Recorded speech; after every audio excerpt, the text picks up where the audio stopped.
On your Monday episode of Locked On Raptors, if the Toronto Raptors are in fact interested in Kevin Durant, I kindly ask that they stop it, please.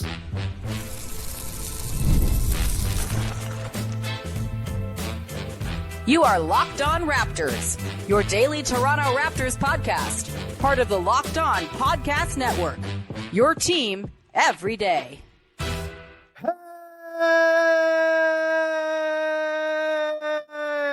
What's going on? And welcome to another episode of Locked On Raptors, part of the Locked On Podcast Network, your team every day. It is Monday, June the 9th, and I'm your host, Sean Woodley. I've been covering the Toronto Raptors now for 11 seasons on various platforms. You can find all my work over on Blue Sky. You can find the show on Instagram. You can join us, as always, in the Locked On Raptors Discord server.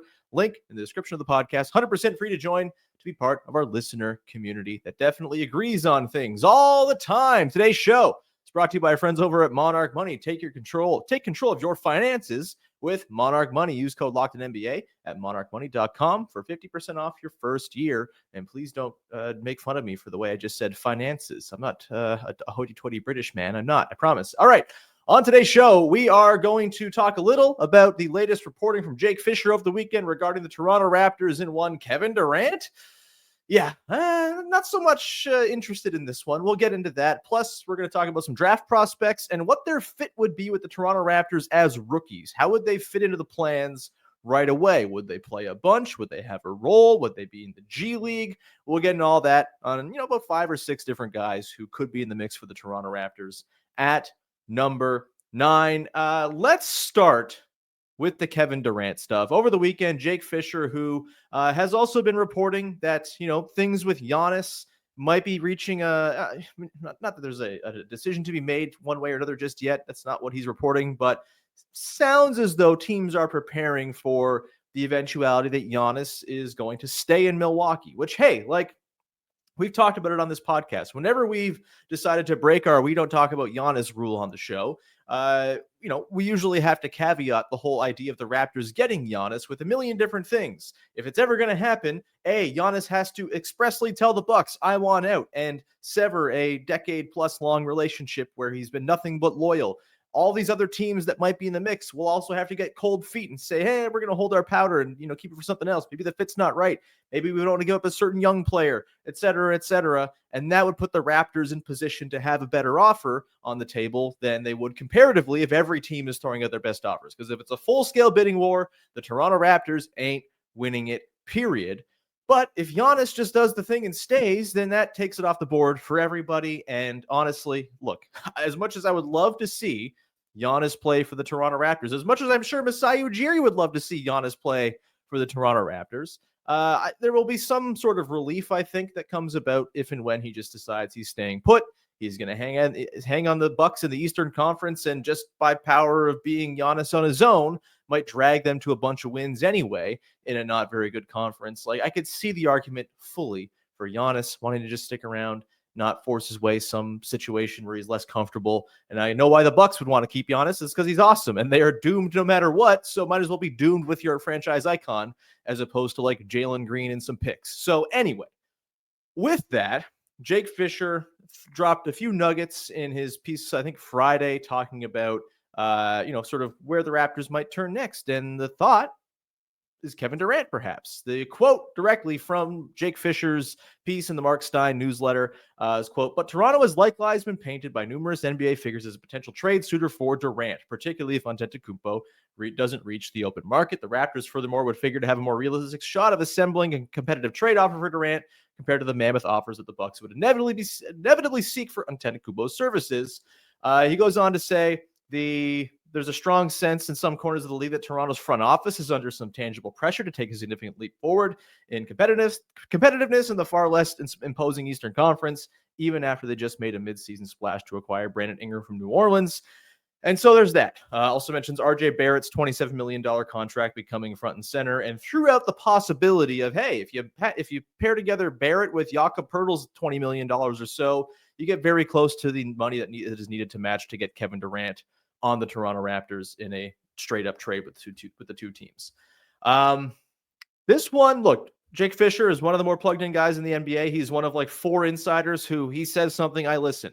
I don't care about all of your random engagement farming Twitter accounts that say, "Ooh, sources are telling me this thing." I don't buy it. I buy stuff from Shams and Mark Stein and Jake Fischer, Chris Haynes if he's talking to Damian Lillard, and Brian Windhorst, and the very plugged in beat reporters around the league who know what they're talking about with specific teams. That's the extent to which I give any credence to online rumor mongering. And so when Jake Fischer says something, I buy it, right? Like, I don't think someone told him, I don't think he's making up that someone around the league has intimated the Raptors might be a KD team.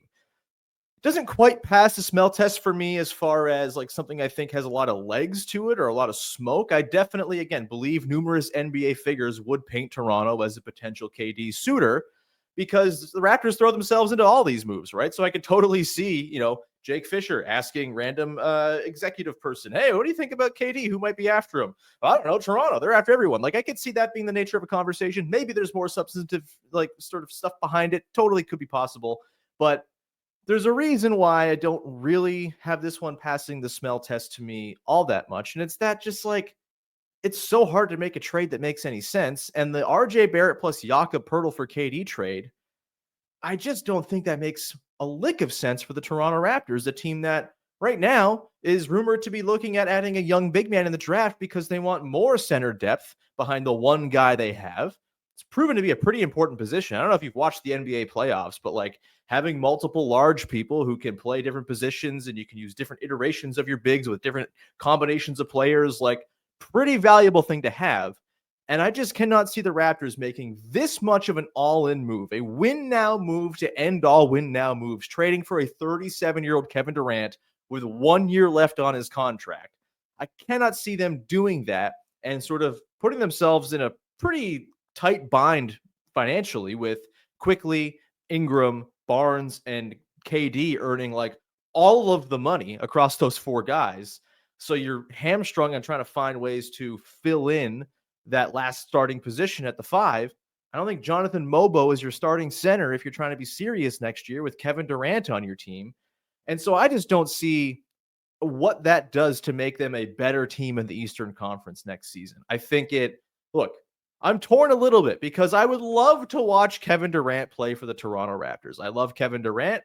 I think he's very cool. I think he, obviously he's got his detractors. I think watching him play basketball, watching the way he appreciates others who play basketball well, he's like the most illustrious poster we've ever seen when it comes to just like the most online players of all time. He's right up there in kind of an endearing way. I would love to see Kevin Durant play in Toronto, but they just traded for Brandon Ingram, who a lot of people liken to like a younger, 15% less good version of Kevin Durant, who again is 37 years old and is on the last year of his contract. And look, to go to Jake Fischer's point about there being pressure on the front office, I get it. Like, we've seen Raptors front offices under duress make moves before. Of course, Kawhi Leonard trade was after many years of playoff failures and needing to get over the hump of LeBron James in the Eastern Conference. And the Kawhi deal was this stroke of, well, like, we got to do something. Let's go do this thing, even if there's some risk baked in. I think it's a way less risky trade than people paint it to be because, like, they were probably headed for a rebuild in a year anyway with the way their contracts were set up and the way the books were going. It was kind of a, hey, we got a one shot here with Kawhi, and if it doesn't work, then we know this is all kind of going another way. I think you can go further back, right? Like, you have the Rudy Gay trade. The first Rudy Gay trade was like a clear desperation move by Brian Colangelo to try to save his job, and it didn't work out very hot.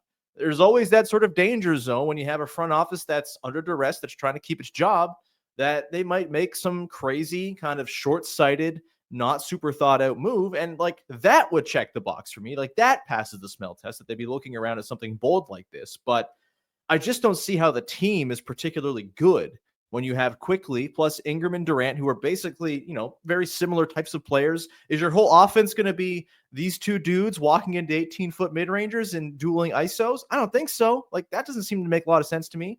You don't have a center. Like, it's just a mess. And so, no, I don't see this happening. And if there were another way to make it work, like if you could just do RJ Barrett plus a pick for Kevin Durant, 100%. I'm fully into that. That sounds awesome. Put Kevin Durant on the team, have him assume his sort of late career, super satisfying arc that these star players sometimes go through.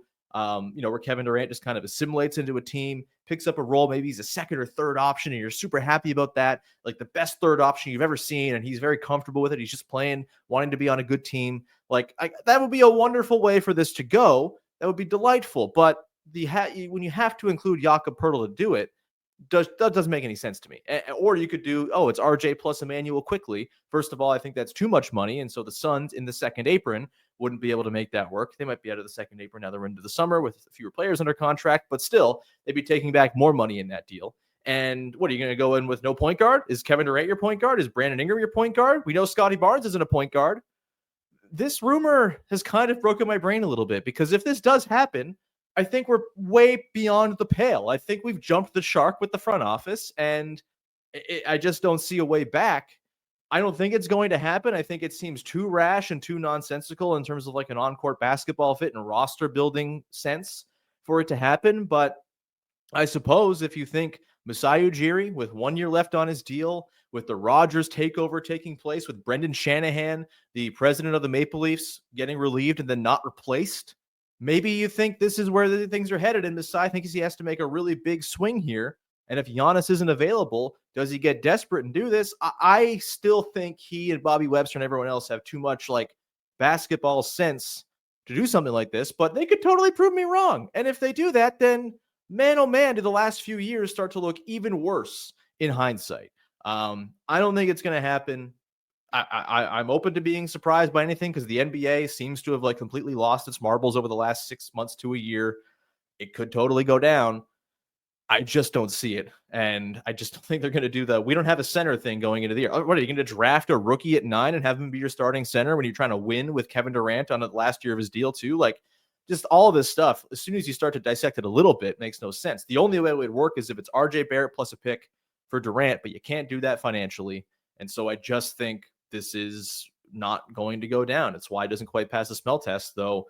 I'm sure they're making calls.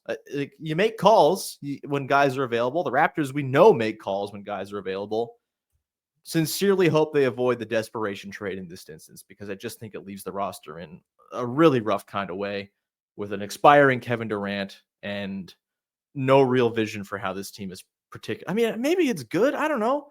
Is like a quickly Ingram, Durant, Barnes with a rookie center team, like maybe maybe I'm underrating it. I don't know. This one's hurt my brain. I thought about it all weekend long, and I still don't really have things sorted out.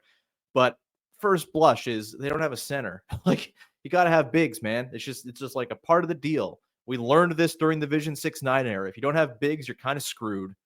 The league is trended in a way where you got to have good big man play, and I think they'd be going down. Look, it'd be a more like potent version of the Vision 6-9 team, probably, to have Ingram, Durant, Barnes as your 2-3-4. Like, in theory, like just on pure basketball sense alone, those three guys, like, you could squint and it could make it work. Like, Durant, I know I joked about the ISO mid-rangers, but like, he has long been like the easiest to fit around star in basketball. Very happy to kind of assume whatever role, because he shoots so well, anyone can play with him.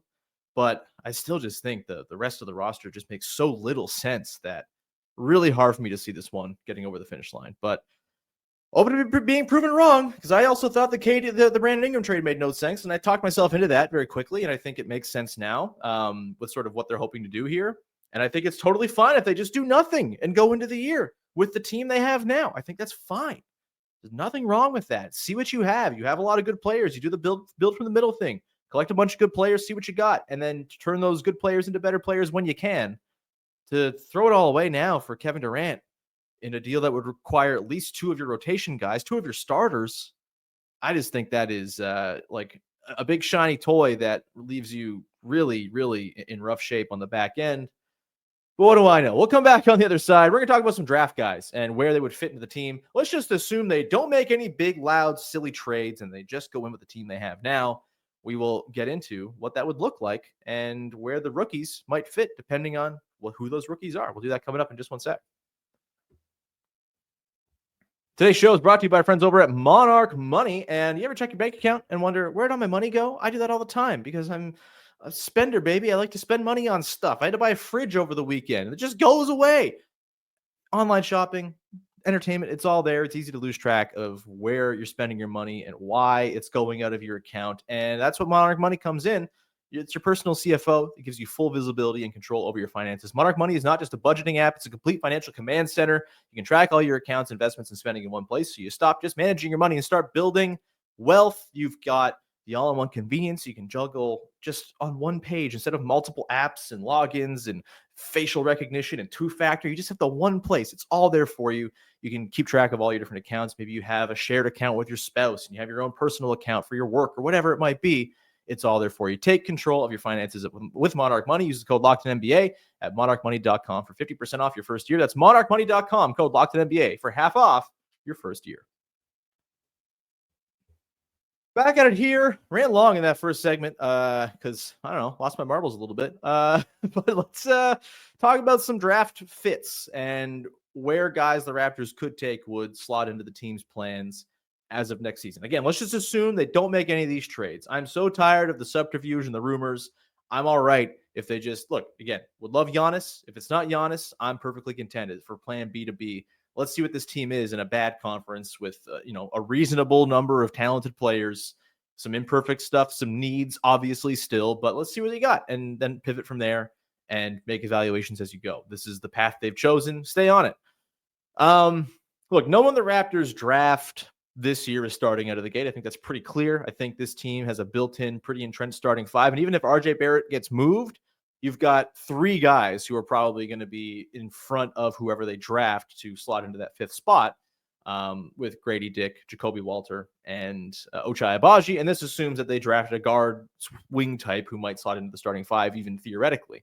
Of course, they might not go that way at all. But either way, starting five feels pretty set in stone, or at most four-fifths of it are set in stone, and the last spot is one of four guys probably.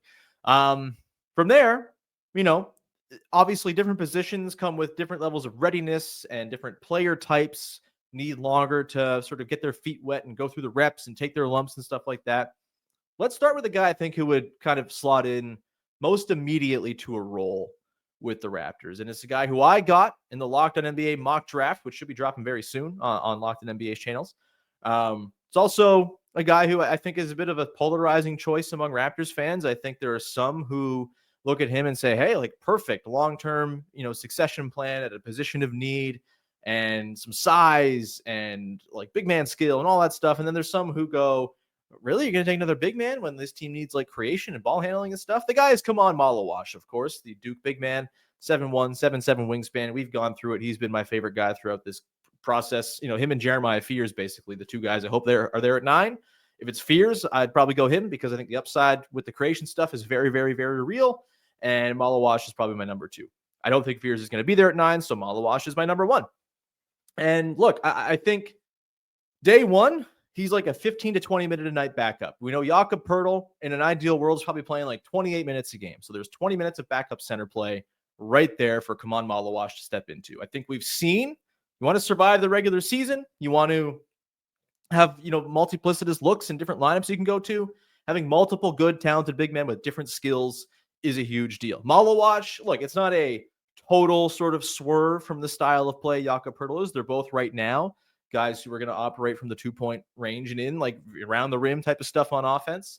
We'll see with Maluach in the shooting. The free throw touch is great. It seems like he works on it all the time. He's newer to basketball. There's a pathway here for him to, have a ton of work in the gym, and over many years, you turn him into a shooter. I don't think that's going to be a thing right away. It would be awesome if it was. If he comes out and he's like hitting a 3 a game next year, buddy, look out. I'll be thrilled. And hey, they had Jonathan Mobo taking like 2-3 threes a game this year. So I don't think they're going to be shy about letting him let it rip when he's on the floor. But Khaman Maluach will provide sort of baseline backup center stuff right away. Rim protection, sort of defensive installation to a second unit that could probably use it, especially if Grady Dick is going to be involved. That's a big deal. I think he's someone who is like a really great roll gravity threat, someone who's going to help the Raptors guards be more effective, whether he's running pick and roll with Emmanuel Quickly in bench units, or he's running pick and roll with Jamal Shed or Jacoby Walter, other guys you're giving reps to get some work in. I think Khaman Maluach is going to make their lives easier because he's enormous and he dunks everything he catches, and he catches everything basically at the rim because he's extremely large and very long and has arms to go for days.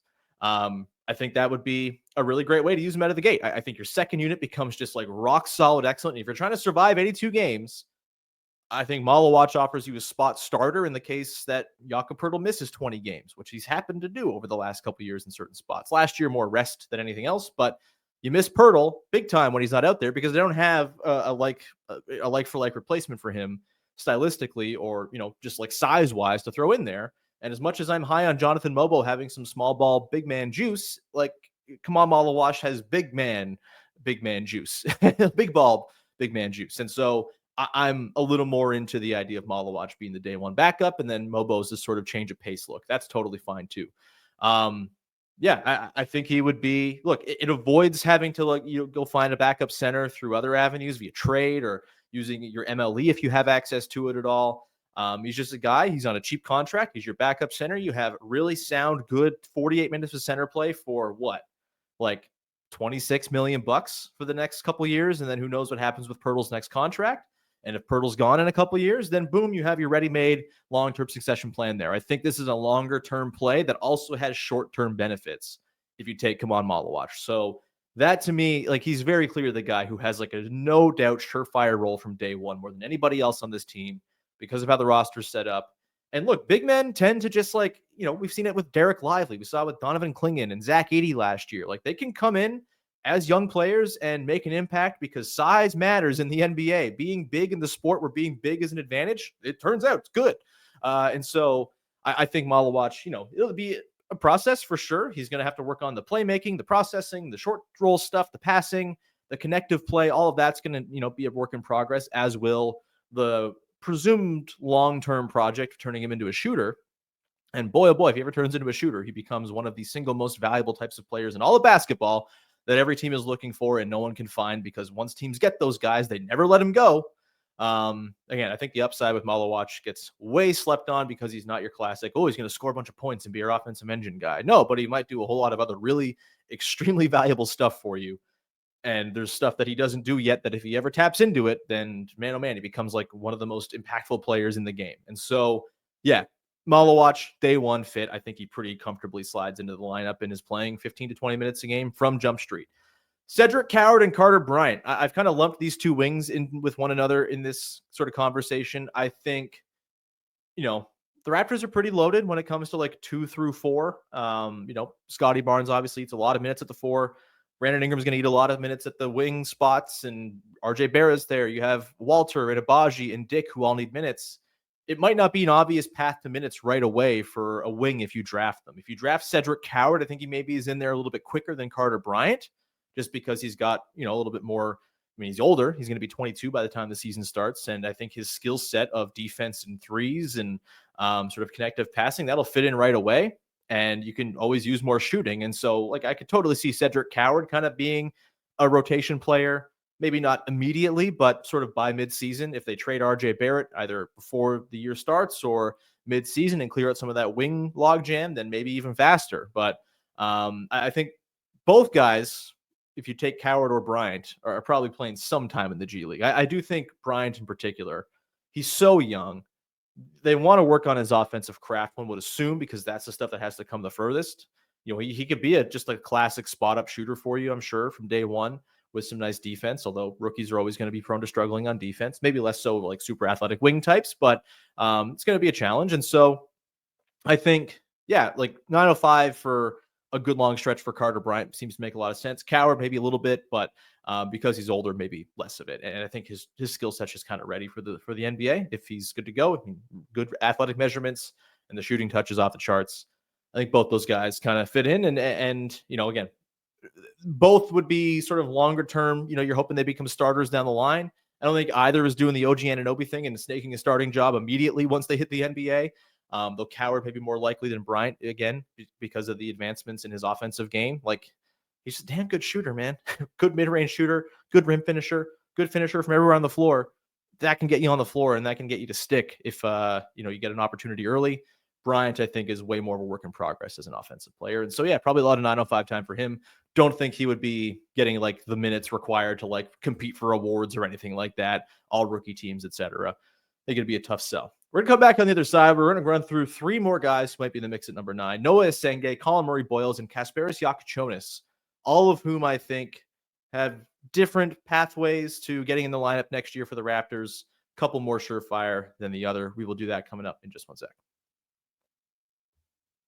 Today's show is brought to you by our friends over at DoorDash. And NBA fans, you know what time it is? Of course, the NBA Finals are upon us, and the playoffs bring big performances, even bigger rewards. DoorDash is bringing the heat with a slam dunk deal for Dash Pass members during the 2025 NBA playoffs. They call it, they swoosh, you score. Anytime a player drops 50 or more points in a playoff game, Dash Pass members score a free 3-piece crispy tenders combo from Wingstop the very next day. Just place an order for $20 or more. Use the code Wingstop50 at checkout, and that combo is yours. Crispy, delicious, and totally free.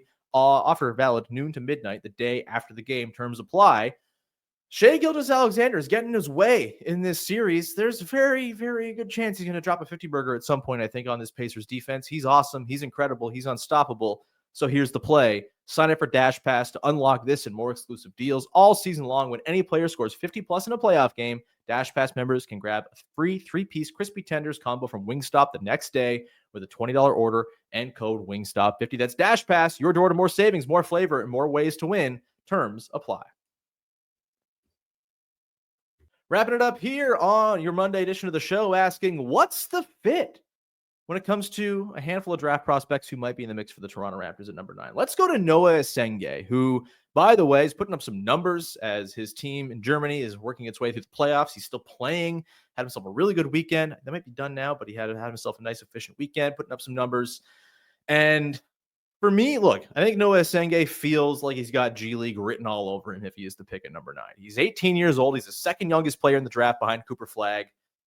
Probably gets a month of looks before the 905 season starts. And if he really shows he can stick, then, hey, maybe you sort of say, oh, well, he's got some professional pedigree playing over in Germany, not the highest level league or anything like that, but like maybe that professional pedigree carries over right away and he's finding himself a role. Maybe he's working in some small ball lineups where it's like a Scotty Essengue front court and those two dudes are swatting shots left, right, and center.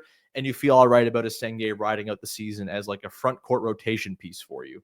But I wouldn't be remotely surprised if he, needs to go and take some time in the G League to bulk up, to learn the speed of the professional game in the States. That's, always a thing you hear about is learning the speed of the game and processing it. And the G League, is for all its faults as a league, in terms of like top end talent, things like that, and not always, being able to sort of predict high end production in the NBA because a guy was a high end producer in the G League. Like it's a fast league and it really kind of tests your processing time, makes you have to be on kind of very alert and aware.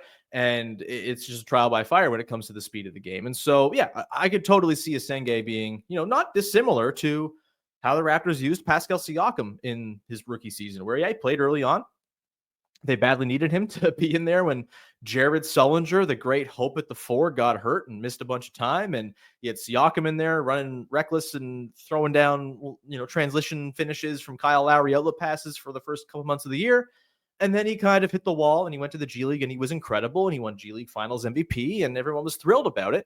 And I think, that would not be, a surprising outcome and probably a pretty helpful outcome for Noah Essengue, right? Especially because there's just like less of a clear avenue to obvious minutes for him on the Raptors. Again, he'll play some backup minutes, some backup 5, some backup 4, stuff like that. I could see him fitting into some lineups where Scotty's at the 5 and you have like Ingram out there, and you've got Walter out there, and you've got quickly or whatever, like you're going big with shooting, and then you can kind of have those two long rim protecting forward types in the front court. Obviously, I think Essengue is probably going to be a good transition player, basically from Jump Street. That's always been the thing he's been best at overseas as well. But yeah, 18 years old, definitely needs to bulk up for the NBA sort of physicality of it all. Could totally see him being a heavy G League hand for the year to come. Collin Murray-Boyles, to me, this guy's probably playing from the jump. He is seemingly very NBA ready, and I think he probably plays small ball 5 for the Raptors from day one. It's where he played in college the most. He was the low man, center, whatever you want to call it, a lot of the time playing for South Carolina this year, despite being just 6'6", 6'7". He kind of has like a big man sort of way about him on defense, the switching, all that stuff. Like I think there's some really fun, interesting lineups. He probably supplants Jonathan Mobo in the rotation like immediately. And as much as I like Jonathan Mobo, if you're drafting someone at 9, like you can't be doing that with your second round pick from the previous year who had some great signs, but a lot of struggle. You can't have that guy in mind and worrying about kind of blocking his progress when you can just take the guy you think is the best guy. If the Raptors think Collin Murray-Boyles is the best guy, My guess is he's playing right away. And I think he probably stands a chance of being pretty effective right away in that small ball 5 role, assuming the offense can do anything with him and Scotty Barnes out there, which is a big assumption because those guys can't shoot. And, you can have all the fun, interesting, big-to-big passing in the world, but without shooting in space, it gets really tricky, as we've seen for this Raptors offense over the last couple of years. And so I think this is the potential draft outcome that comes with the most funky-ass lineup potential for sure. I think we see a lot of Scotty Murray-Boyles looks just to kind of see how those guys can mesh together defensively. See, hey, can Scotty figure out the threes again? Can he offer any modicum of space and gravity? All of that, maybe there's some G League time there for Collin Murray-Boyles, but he kind of seems ready physically for the NBA.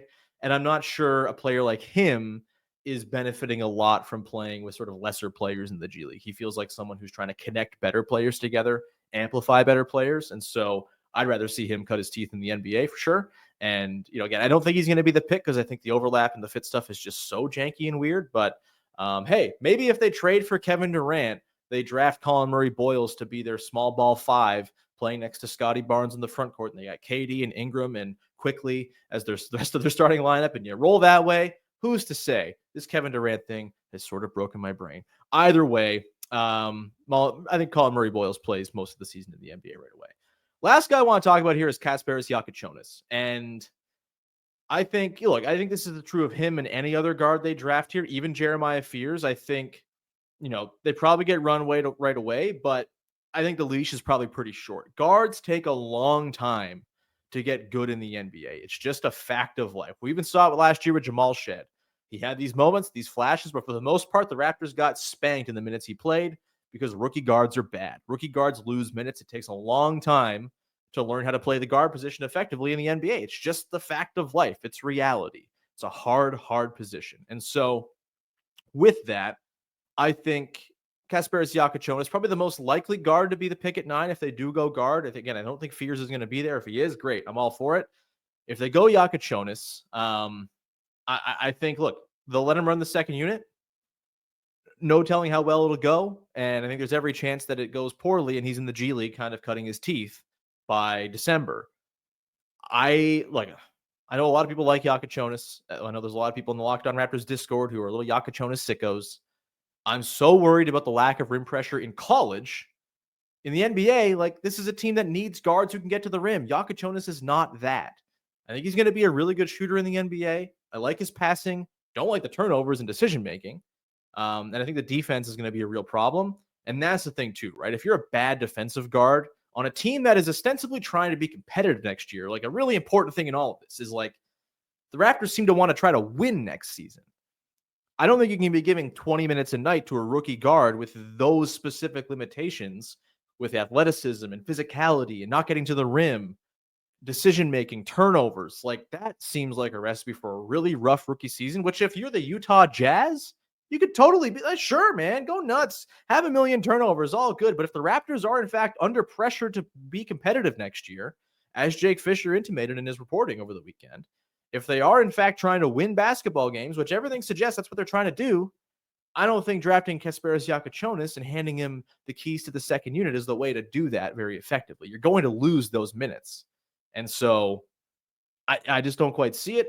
Again, I think if he is drafted, it's a longer-term play, and he probably is in for a lot of G League run next season, some heavy G League reps to just learn the speed, learn the rhythm, fine-tune the decision-making, the playmaking, maybe work on the paint touch stuff, though you can only do that so much against non-NBA defenders and non-NBA defense.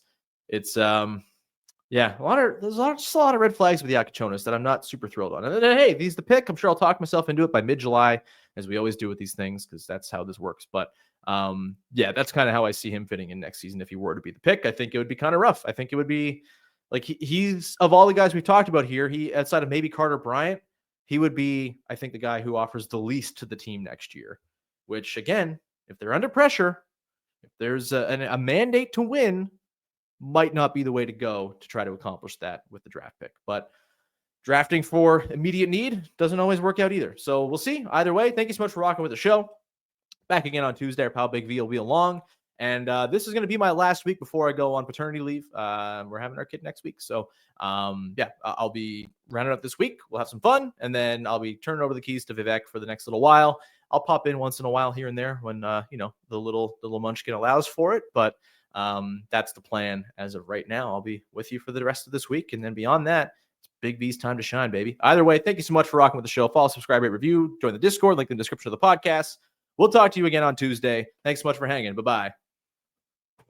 Damn it.